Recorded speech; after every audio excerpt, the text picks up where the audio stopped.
今天是2025年11月22号，乌克兰抵抗侵略的第1367天。昨天，俄罗斯全域战损人员1050人。在红军城，俄军第51集团军集结重火力猛攻，试图彻底占领这个战略重地。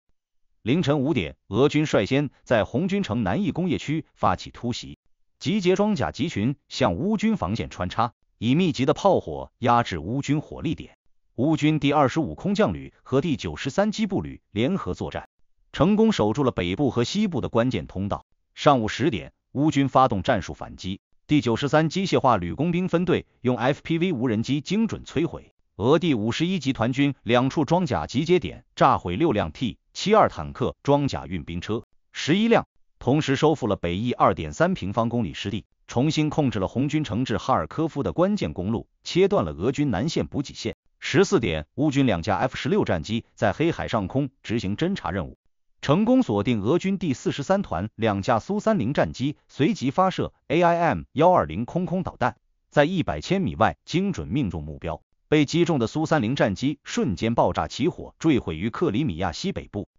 距离塞瓦斯托波尔不足80千米。此次空战，乌军零伤亡，完胜俄军。库皮扬斯克方向，俄军此前宣称已经控制此地，并包围了乌军15个营，但乌军第14机械化旅发起了清剿行动，在奥斯科尔河左岸歼灭俄军3支渗透突击小组，用实战证明了库皮扬斯克仍在乌军掌控之中。哈尔科夫州沃夫昌斯克方向，乌军第5重型独立机械化旅第1坦克营依托城镇街道与俄军展开巷战，击退俄军西部集团军先头部队，摧毁俄军炮兵阵地4处。扎波罗热防线，俄军试图占领里弗洛皮利亚西部战术高地，乌军第110机械化旅在遭遇阻击之后迅速调整部署，联合第47空降旅用 ATACMS 战术导弹反击俄军后方阵地，精准命中俄军在扎波罗热南部的弹药库，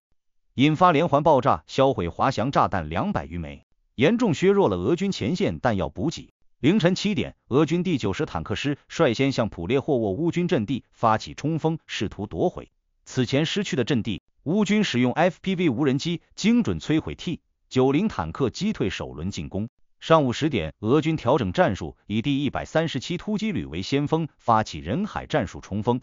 乌军国防警卫旅顽强抵抗，歼灭俄军100余人，俘虏26人，成功收复普列霍沃全部失地战线，向俄军纵深推进 1.2千米。下午15点，乌军 F-16战机对地支援，精准打击了俄军位于库尔斯克北部的弹药库和炮兵阵地，摧毁12门火炮，弹药仓库18个，为地面部队的乌军防御扫清障碍。据了解，自 F-16战机部署至今，已累计拦截俄军1300枚各类导弹，摧毁俄军300多个重要战略目标。在布良斯克战线，乌军使用 ATACMS 战术导弹和无人机，精准打击了卡拉切夫附近的俄军第67兵工厂和军火库，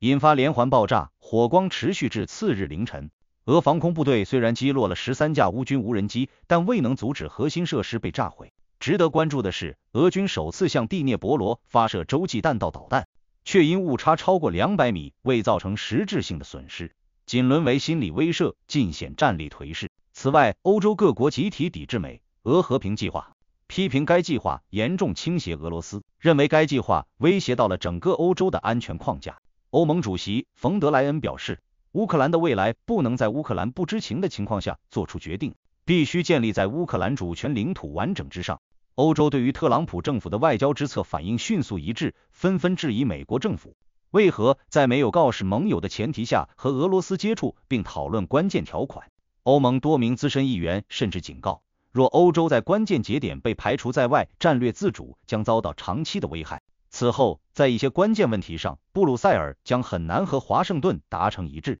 今天的视频就到这里，大家有什么观点和看法，欢迎打在评论区留言讨论。感谢您的观看，我们下期再见。